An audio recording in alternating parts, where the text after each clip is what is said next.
Hi friends, welcome to our channel Ranjith facts. తక్కువ టైంలో valuable content కావాలంటే మన ఛానల్ సబ్స్క్రైబ్ చేయండి ఫ్రెండ్స్.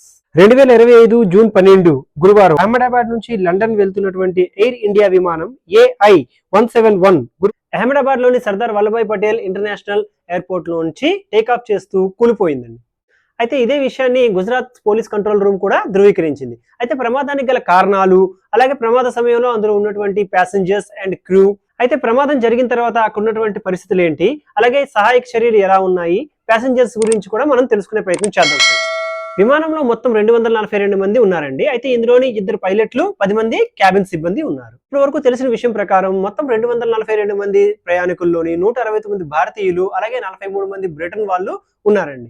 7 పోర్చుగీస్ వాళ్ళు, ఒక కెనడియన్ ఉన్నట్టు తెలుస్తుంది. అయితే ఇందులోని మెయిన్ పైలట్ అయినటువంటి సుమిత్ సబర్వాల్ కి 8200 గంటల పైలట్ అనుభవం ఉందండి. మరి కో పైలట్ అయినటువంటి క్లైవ్ కుందర్ కు 1100 గంటల విమానయాన అనుభవం కూడా ఉందండి. ATC అంటే ఎయిర్ ట్రాఫిక్ కంట్రోల్ ప్రకారం ఈ విమానం అహ్మదాబాద్ ఎయిర్పోర్ట్ నుంచి సుమారు 1:39కి రన్వే నెంబర్ 23 నుంచి స్టార్ట్ అయిందండి. సో స్టార్ట్ అయిన వెంటనే ఈ విమానం ATCకి మేడే కాల్ ఇచ్చిందండి. మేడే కాల్ అని అంటే ఏదైనా విమానం అత్యవసర పరిస్థితుల్లోని, లేదంటే అత్యంత ప్రమాదకరమైన పరిస్థితుల్లో ఉన్నట్లయితే ఇటువంటి కాల్ చేస్తుంది అనమాట. సో మేడే అనేది ఒక ఫ్రెంచ్ వర్డ్ అండి. దీని అర్థం ఏంటంటే హెల్ప్ మీ. అయితే ఈ విమానం ప్రమాదంలో ఉందని అర్థం చేసుకున్న ATC వెంటనే దానికి రివర్స్ కాల్ చేసిందండి. కానీ ఆ కాల్స్ కి అయితే మాత్రం ఇది రెస్పాండ్ కాలేదు. అహ్మదాబాద్ లోని బాగా జనసాంద్రత ఉన్నటువంటి ప్రదేశమైన మేఘనీ నగర్ లోని ఈ విమానం కూలిపోయిందండి. అయితే ఇంచుమించు ఇది ఎయిర్పోర్ట్ యొక్క చుట్టుకొలత అంటే సర్కంఫరెన్స్ అవతల పడిందండి నేలపైన. అయితే ఈ పడిన జాగా నుంచి బాగా దట్టమైనటువంటి నల్లని పొగలు వస్తున్నాయని DGCA అంటే director general of civil aviation వాళ్ళు నిర్ధారించారు.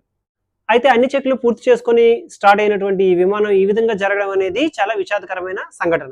ఈ ప్రమాదానికి కారణంగా విమానం టేకాఫ్ అవుతున్న సమయంలోని ఇన్స్టెంట్ లిఫ్ట్ ఇవ్వకుండా దూకిందండి. మొత్తం 242 మంది ప్రయాణికుల్లోని 217 మంది పెద్దవాళ్ళు ఉండగా 11 మంది చిన్నపిల్లలు ఉన్నారండి. అయితే ప్రభుత్వం తీసుకున్నటువంటి సహాయక చర్యలు కానీ చూసుకున్నట్లయితే మొత్తం 90 మందితో కూడినటువంటి 3 బృందాలుగా ఉన్న NDRF national disaster response force వీళ్ళని గాంధీనగర్ నుంచి అహ్మదాబాద్ కు తరలించారు. అలాగే వడోదర నుంచి మరొక 3 బృందాలు కూడా బయలుదేరాయండి.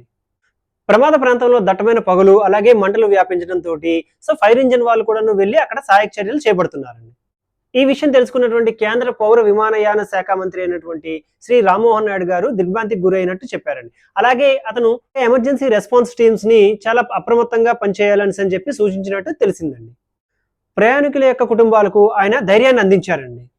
బోయింగ్ 787-8 డ్రీమ్ లైనర్ VTNB అయితే ఇది ఎవ్వరూ కూడా ఊహించినటువంటి ఒక దిగ్భ్రాంతికరమైనటువంటి విషాద ఘటన. పెద్దలు, చిన్నపిల్లలు అందరూ ఉన్నారు కాబట్టి ప్రయాణికులకి ఏం అవ్వకుండా ఉండాలని మనస్ఫూర్తిగా ఆశిద్దాం, ప్రార్థిద్దాం. ఈ వీడియో కానీ మీకు ఇన్ఫర్మేటివ్ గా అనిపించినట్లయితే please do subscribe, watch, like, share. So మీరు చేసినటువంటి ఈ సబ్స్క్రిప్షన్స్ ఇవి కూడాను నాకు ఎంతో ప్రేరణ ఇస్తాయండి. నెక్స్ట్ ఇంకా మరిన్ని మంచి వీడియోస్ చేయడానికి నాకు ప్రోత్సాహంగా ఉంటుందండి. Thank you very much.